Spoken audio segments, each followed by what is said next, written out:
শীত, গ্রীষ্ম কিংবা বর্ষা, দার্জিলিং যখনই আসেন না কেন পাহাড়ের অপরূপ সৌন্দর্যের কোনো অংশে কমতি পাবেন না। এক এক সময় পাহাড় সেজে ওঠে এক এক রকমভাবে। দার্জিলিং বেড়াতে আসলে প্রতিটি মুহূর্ত পাহাড় আপনাকে মুগ্ধ করে রাখবে, কেননা পাহাড়ের প্রবেশের পথে প্রকৃতির অপরূপ সৌন্দর্য আপনাকে স্বাগত জানাবে, কিংবা পাহাড়কে বিদায় জানিয়ে বাড়ি ফেরার পথেও এই সৌন্দর্য আপনাকে বিদায় জানাবে। ঠিক যেভাবে বলা যায় রথ দেখা কলা বেচা, একসাথে দুটি কাজ। অর্থাৎ দার্জিলিং ঘোরা শেষে অনেকেই এই রুটে এনজেপি বা শিলিগুড়িতে ফেরেন, আবার অনেকেই এই রুটে এনজেপি বা শিলিগুড়ি থেকে দার্জিলিং আসেন। এই আসা বা যাওয়ার রুটটি হলো ভায়া Mirik.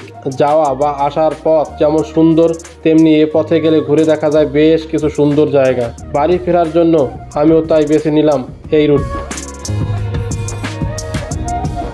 Good morning from Darjeeling. ঘড়ির কাঁটায় এই মুহূর্তে 8:50 আর আমরা রয়েছি এখন দার্জিলিং এর হোটেলে। এখন বাইরের ভিউটা দেখুন, পুরো বৃষ্টি নেমে গেছে। আর বর্ষার দিনে দার্জিলিং এ মেঘ বৃষ্টি থাকবে, এটাই স্বাভাবিক।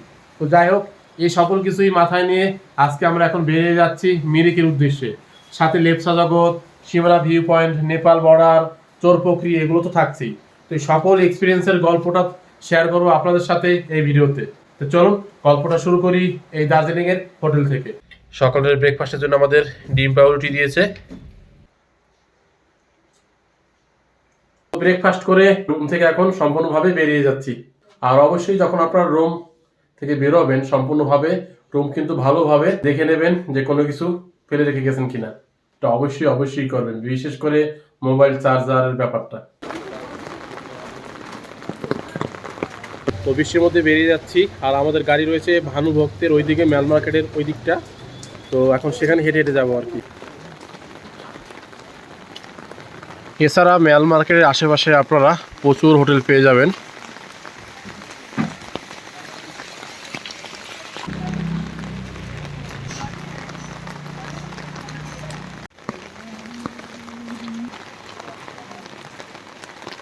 প্রচুর হোটেল রেস্টুরেন্ট রয়েছে।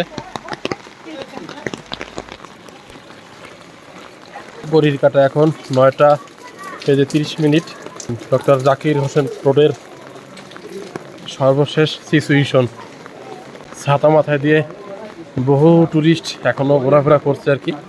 কেউ বাড়ির উদ্দেশ্যে বেরোচ্ছে, তো কেউ কেনাকাটায় ব্যস্ত।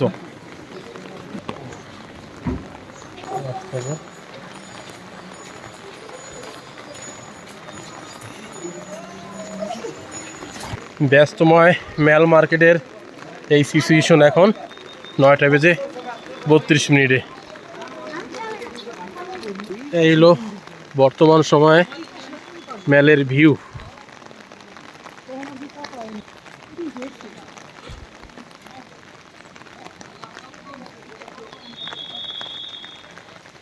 আর আমরা যাব এখন এই দিকটা।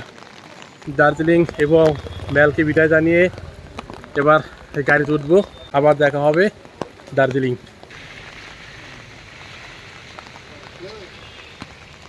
আই লাভ দার্জিলিং সামনে একটু ফটোশ্যুট করলাম আর কি, বেশ ভালোই লাগলো।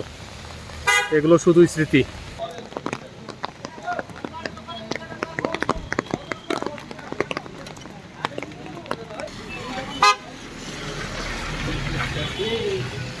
আমরা রয়েছি এখন ভানুভক্তের এই টেক্সি স্ট্যান্ডে আর কি, গাড়ির স্ট্যান্ড। এখানে আর কি আমাদের গাড়ি আসার কথা। এখন ফোনে কথা হলো, বললো যে 2 মিনিটের মধ্যে চলে আসছি। আমাদের গাড়ি চলে আসলো, এই আমাদের গাড়ি। আর এই হলো আমাদের আজকের ড্রাইভার দা।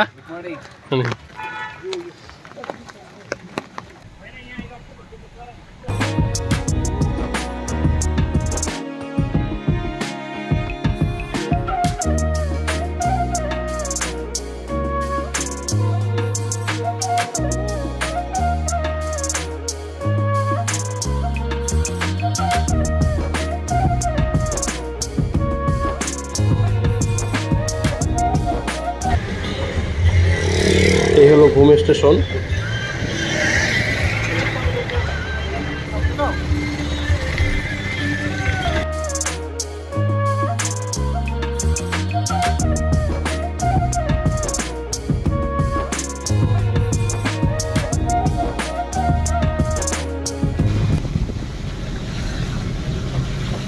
দার্জিলিং থেকে 14 কিলোমিটার পথ অতিক্রম করে অবশেষে চলে আসলাম লেপচা জগৎ।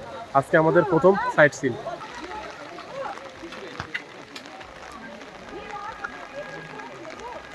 প্রচুর স্টল রয়েছে সামনে।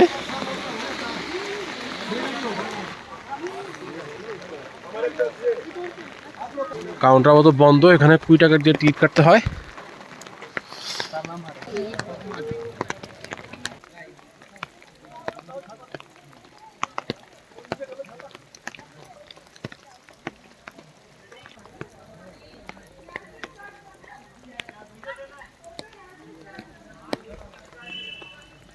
অনেকটা হেঁটে হেঁটে উপরে উঠে আসলাম।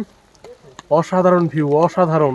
এটা ক্যামেরায় কতটুকু আপনাদের দেখাতে পারছি জানি না, তবে বাস্তবিক চিত্রে অসাধারণ।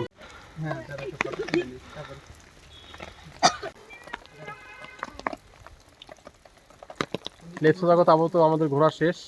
বেশি উপরে ওঠা সম্ভব না, কারণ জায়গাটা প্রচণ্ড পরিমাণে স্লিপ কাটে যেহেতু বৃষ্টি হচ্ছে। তো চলুন ফিরে যাই আবার গাড়ির কাছে। তবে দৃশ্যটা সত্যি এক মায়াবী অপরূপ দৃশ্য। সিথি আর তার কাকা কিভাবে নামছে। আসলে জায়গাটা প্রচণ্ড পরিমাণে স্লিপ কাটে, ভয়ানক।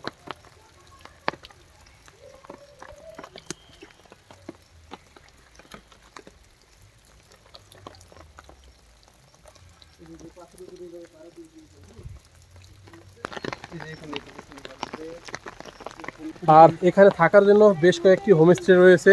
যদি আপনাদের থাকার ইচ্ছে হয় বা একসময় যদি সুযোগ পান, অবশ্যই এসে থাকতে পারেন। এত সুন্দর একটি ভিউ, এর সামনে থাকাটা সত্যিই রোমাঞ্চকর মনে হবে।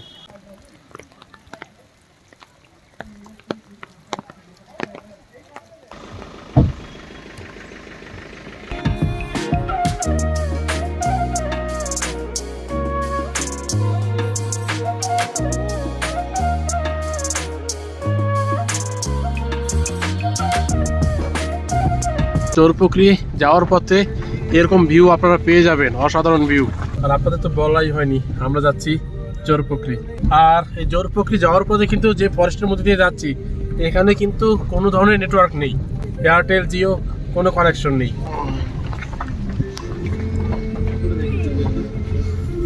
চোরপুকুরির একদম চলে এসেছি। আর ঢোকার মুখেই এখানে রয়েছে টিকিট কাউন্টার। 20 টাকা দিয়ে টিকিট কেটে নিয়েছি। টিকিট কেটেই আপনাদের ভিতরে প্রবেশ করতে হবে। বেশ সাজানো গুছানো। বৃষ্টি ভেজা নিয়ে চলে আসলাম চোরপুকুরি। আর এখান থেকে ভিউটা কিন্তু অসাধারণ। এখানে হচ্ছে বসার ব্যবস্থা। আর এখানে সুন্দর একটি মানে 5 মাথার সাপ আর কি সেখানে রয়েছে। এখানে রয়েছে একটি হোমস্টে, চোরপুকুরি হোমস্টে। নাম্বারটা রয়েছে, আপনারা এখানে থাকতে চাইলে যোগাযোগ করে নিতে পারেন। মানে লেকের মধ্যে আর কি এরকম একটা সৌন্দর্যময় বিষয়। আর এখানে কিন্তু একদম কোনো নেটওয়ার্কে কাজ করছে না, জিও এয়ারটেল। আমার দুটো সিমই রয়েছে, দুটো সিমেরই এখন নেটওয়ার্ক কানেকশন একদম নেই। এখানে রয়েছে চোরপুকুরি টুরিস্ট লজ, থাকার ব্যবস্থা রয়েছে। এই যে নাম্বারগুলো রয়েছে, এখানে চাইলে আপনারা যোগাযোগ করে থাকতে পারেন। এখান থেকে পুরো ভিউটা দেখুন।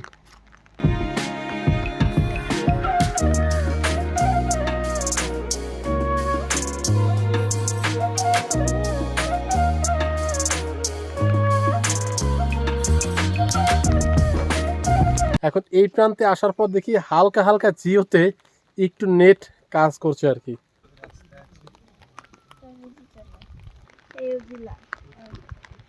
সেই সকাল থেকে শুরু করে এখনো হালকা বৃষ্টি অনর্গলভাবে পড়ে যাচ্ছে। ভিউটা অসাধারণ।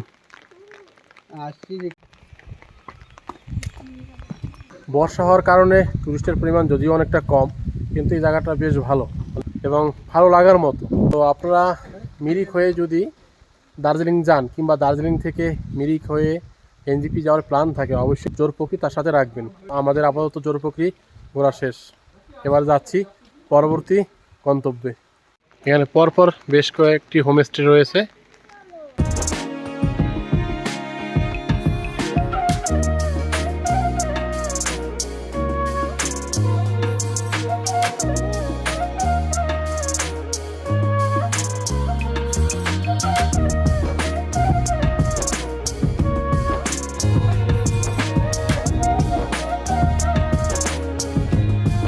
অবশেষে চলে আসলাম মেইন রোডে।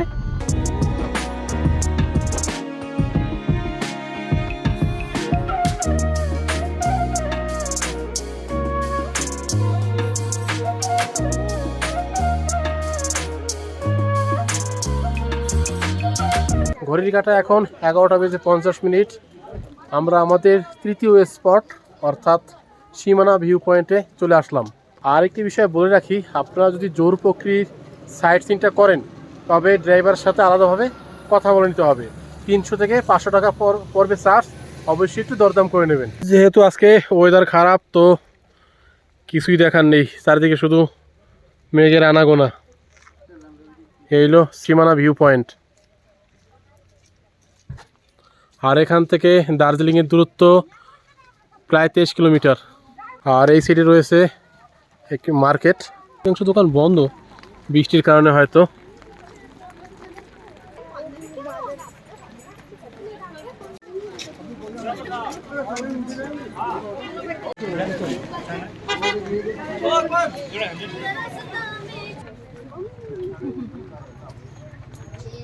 তো মার্কেট ঘুরে চকলেট কিনে নিলাম 1 গাদা। যে চকলেটটা আমার খুব প্রিয়। নিয়ে নিয়েছি সামরিক খাবারের জন্য। শীতের খুব প্রিয় হলো এই মোমো।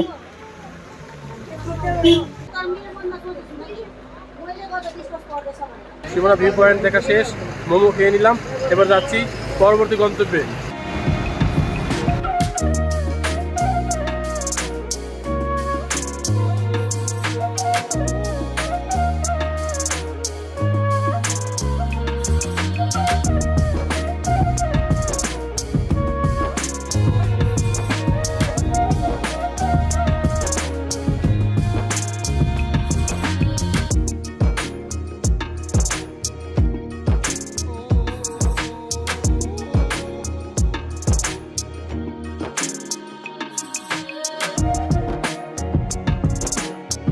তো আমরা চলে আসলাম এবার একদম পশুপতি মার্কেটের সামনে, মানে নেপালে। এখানে বর্ডার ক্রস করে তারপর নেপাল যাব। আর বর্ডারের ভিডিও আপাতত করা যাবে না, ভিতরে গিয়ে আপনাদের সকল কিছু শেয়ার করব। Welcome to Nepal. আমরা চলে আসলাম এবার নেপালে। আর আসার সময় অবশ্যই যে কোনো সচিত্র পরিচয়পত্র, ভোটার কার্ড বা আধার কার্ড দেখিয়ে আপনাদের ভিতরে প্রবেশ করতে হবে। আর আসার পর সেরকম পেয়ে যাবেন গাড়ি, এখান থেকে আপনারা রিজার্ভ করে যেতে পারেন পশুপতি মার্কেটে।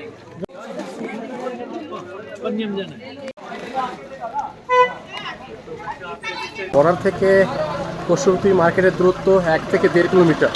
আর গাড়ি ভাড়া পরে আপ ডাউন মিলে 300 টাকা। আমাদের হেঁটে যাওয়ারই প্ল্যান রয়েছে, এখন হেঁটে হেঁটে যাবো পশুপতি মার্কেট। এই 2 কিলোমিটারের জন্য 300 টাকা বড্ড বেশি মনে হয়। নেপালের এই সাইডে আসার পর কিন্তু কোনো নেটওয়ার্কে কাজ হচ্ছে না, জিও এয়ারটেল কোনোটাই না।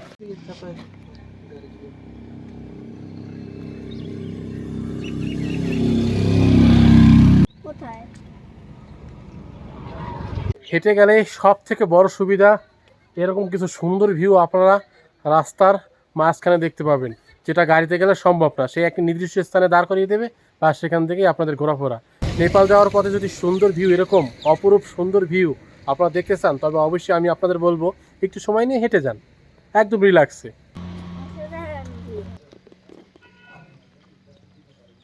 চলে আসলাম পশুপতি মার্কেটে। মোটামুটি 10 থেকে 15 মিনিট হাঁটা পথ। এই হলো পশুপতি মার্কেটের স্টল।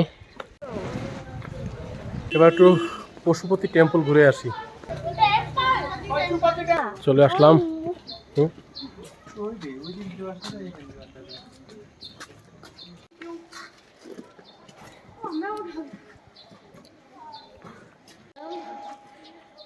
তো এই হলো নেপালের পশুপতি মন্দির। তো দর্শন করে নিলাম।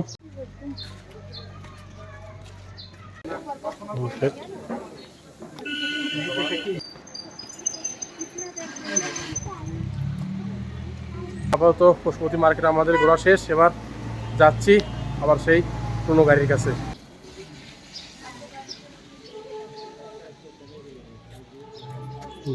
যাওয়ার সময়ও আমরা হেঁটে হেঁটে যাব। আসলে এই ধরনের অভিজ্ঞতা অবশ্যই প্রয়োজন, কারণ 300 টাকা এই সামান্য একটু রাস্তার জন্য খুবই বড্ড বেশি মনে হয়। আর এখানে জিনিসপত্রের দাম লাগাম ছাড়া। যাই হোক, এখান থেকে কিছু কেনাকাটা করিনি। প্রথমে ভাবছিলাম হেঁটে যাব, এক গাইড ড্রাইভার এসে বললো দাদা চলেন, কম রেঞ্জে হয়ে যাবে। তো জিজ্ঞেস করলাম কত, বার্গেনিং করার পর উনি 100 টাকায় রাজি হলো। ঠিক আছে, যাচ্ছি আর কি। আসলো তো, যাচ্ছি গাড়িতে।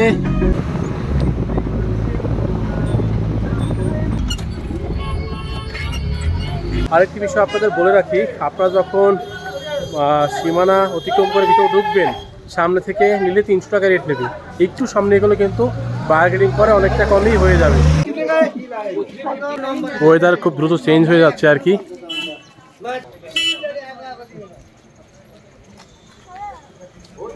বাইরেও রয়েছে প্রচুর পরিমাণে দোকানপাট বিভিন্ন ধরনের।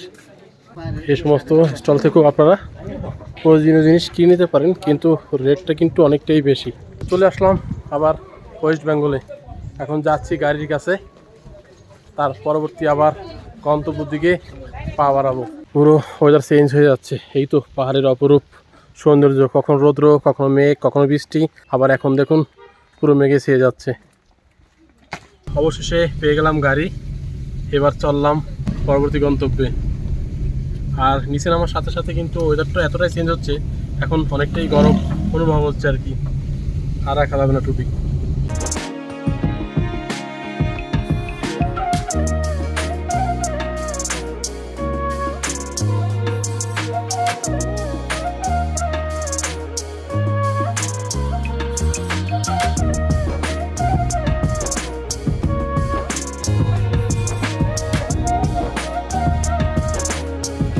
ঘড়িকাঠা এখন 1:25। গোপালধারা টি গার্ডেনের সামনে এসে দাঁড়ালো।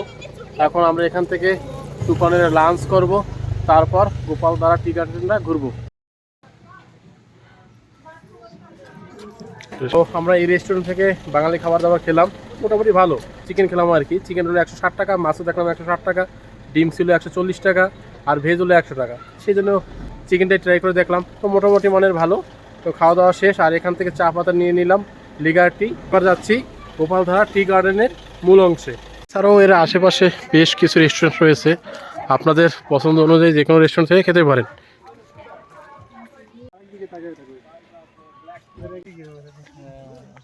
তার আগে একটা আছে।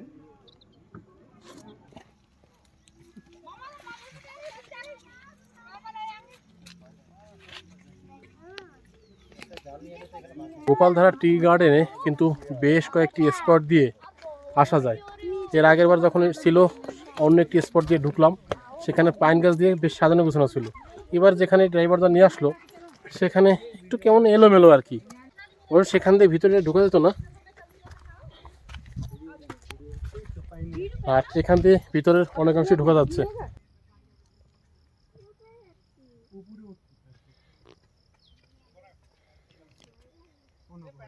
কত উপরে উঠছি, শুধু ওয়াও আর ওয়াও, অসাধারণ। আসলে বর্ষায় আমি আপনাদের বলবো, যদি কাঞ্চনজঙ্ঘা দেখা নাও পান অবশ্যই আসুন। এই সময় পাহাড়ের এই বর্ষার সিজনে প্রকৃতি সেজে ওঠে অসাধারণভাবে। আমি আপনাদের বলবো বর্ষায় পাহাড়ে আসার উপযুক্ত সময়, তবে অধিক ভারী বৃষ্টি থাকে কিনা সেই বিষয়টা মাথায় রেখে অবশ্যই আসবেন।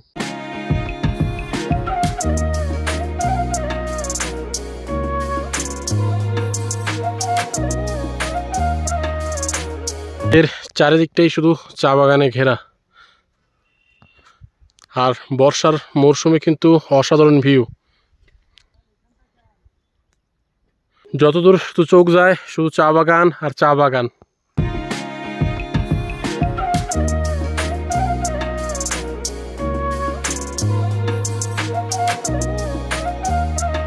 তো এই মুহূর্তে একদম টপে উঠে গেলাম, আর এখান থেকে গোপালধারা টি গার্ডেনের ভিউটা কিন্তু অসাধারণ।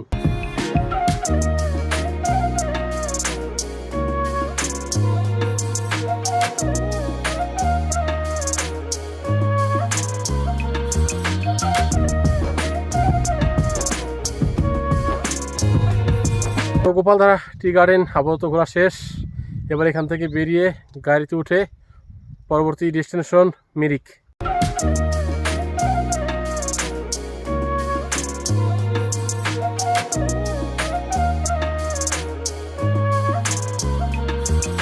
গোপালধারা টি গার্ডেনের স্পট দুটি, যেটা আগে আপনাদের বলেছি। আর প্রথমে গেলাম যেটা, আর এবার চলে আসলাম গোপালধারা টি গার্ডেনের আরেকটি স্পটে। ড্রাইভার দ্বারাকে বললে দুটো স্পটই আপনাকে ঘুরিয়ে দেবে।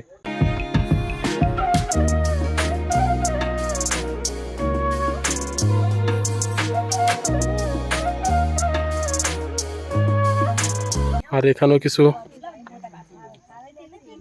চা পাতার শপ রয়েছে। এখান থেকেও লেমন টি নিয়ে নিলাম। তো সব ধরনের ফ্লেভারই আর কি ট্রাই করা হচ্ছে। এখন এখান থেকে বেরিয়ে যাচ্ছি। এরপরে গন্তব্য আমাদের মিরিক লেক। তো চলুন সেখানে গিয়ে আপনাদের সাথে আবার দেখা হবে।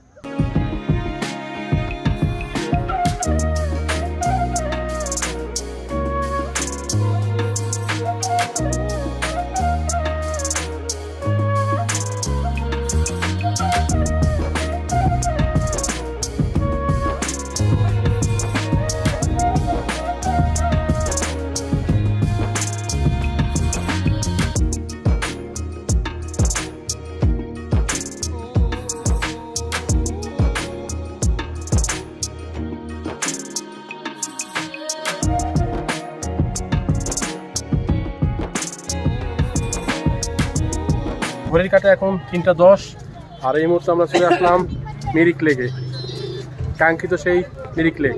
এখানে একটা ছোটো পার্ক রয়েছে, সেই পার্কে ঢোকার জন্য এখান থেকে টিকিট কেটে নিতে পারেন পার হেড 20 টাকা। এখানে কিন্তু থাকার জন্য রয়েছে সুব্যবস্থা, তাছাড়া রয়েছে প্রচুর রেস্টুরেন্ট। আপনারা যদি ওদিকে খাওয়া দাওয়া না করেন, এখানে এসে খাওয়া দাওয়া করতে পারেন।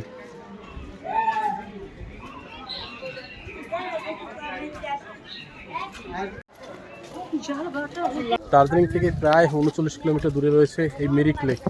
জায়গাটা কিন্তু সত্যি অপূর্ব এবং খুব ভালো লাগার একটা প্লেস। আর এখানে ঘোড়ায় রাইডস করার ব্যবস্থা রয়েছে।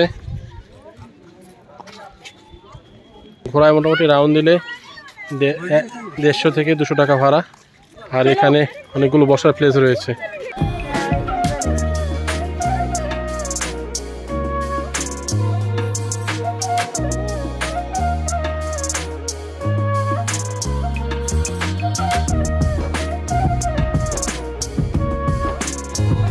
এই দুটো পয়েন্টকে কিন্তু যুক্ত করেছে মিরিক লেকের এই ব্রিজটি। আর এই হলো মূলত মিরিক লেক। এখানে বোটিং করার জন্য সুব্যবস্থা রয়েছে। আর এই পার্ক, যেখানে ঢোকার জন্য 20 টাকা এন্ট্রি ফি লাগবে।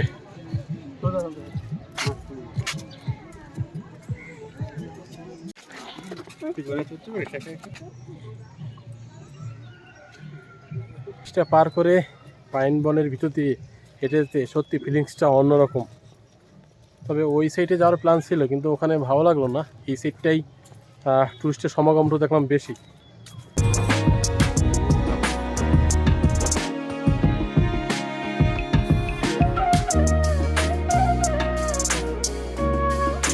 মানে পাহাড়ির ড্রেস পরে আর কি পাহাড়ি সেজে আপনার ফটো তুলতে পারেন।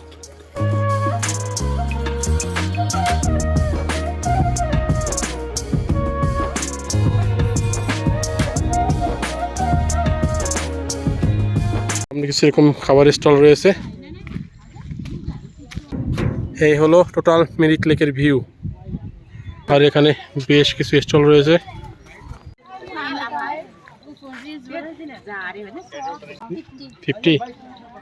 এখানে পাহাড়ি ড্রেস পরে আপনারা সেজে ফটো তুলতে পারেন। পার পিস মানে পার পার্সনের জন্য 50 টাকা। মিরিক সম্পূর্ণ ঘোরা আমাদের শেষ। এবার পুনরায় হেঁটে হেঁটে যাচ্ছি সেই গাড়ির কাছে।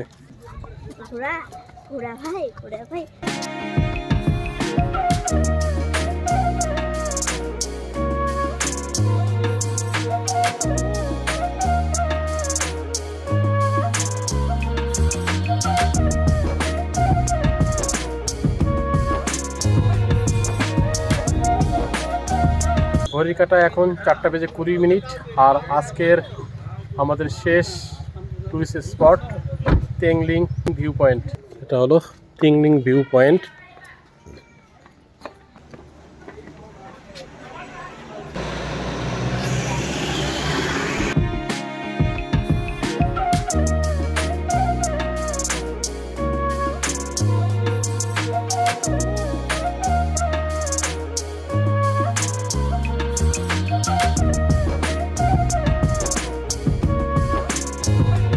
চেংলিং ভিউ পয়েন্ট দেখা শেষ।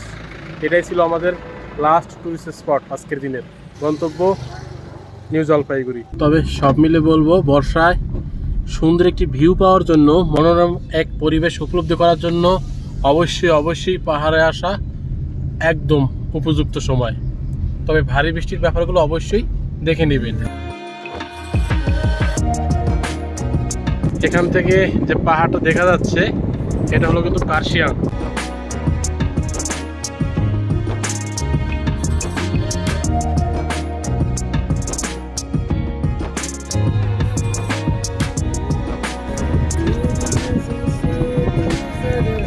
অপূর্ব ভিউ।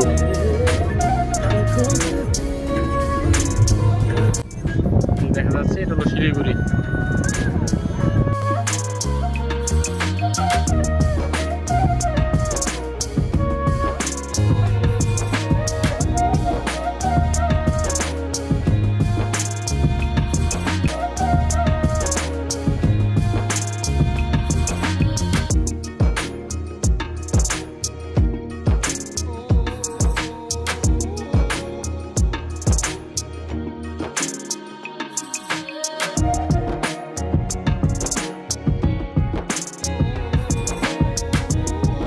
ঘড়ির কাটায় 6টা বেজে 10 মিনিট চলে আসলাম নিউ জলপাইগুড়ি। আর নিউ জলপাইগুড়ি দিয়ে শেষ হলো আজকে আমাদের সকল গল্প। আর বলে রাখি, এই গাড়িতে আপনারা আসলে অবশ্যই যোগাযোগ করবেন। এই যে দাদা, তো তার নাম্বারটা আমি ডিসক্রিপশনে দিয়ে দিচ্ছি। অবশ্যই দার্জিলিং আসলে যোগাযোগ করবেন, খুব ভালো মনের মানুষ। ওকে, তো ভালো থাকবেন, সুস্থ থাকবেন, দেখা হবে পরবর্তী কোনো এক নতুন ভিডিওতে।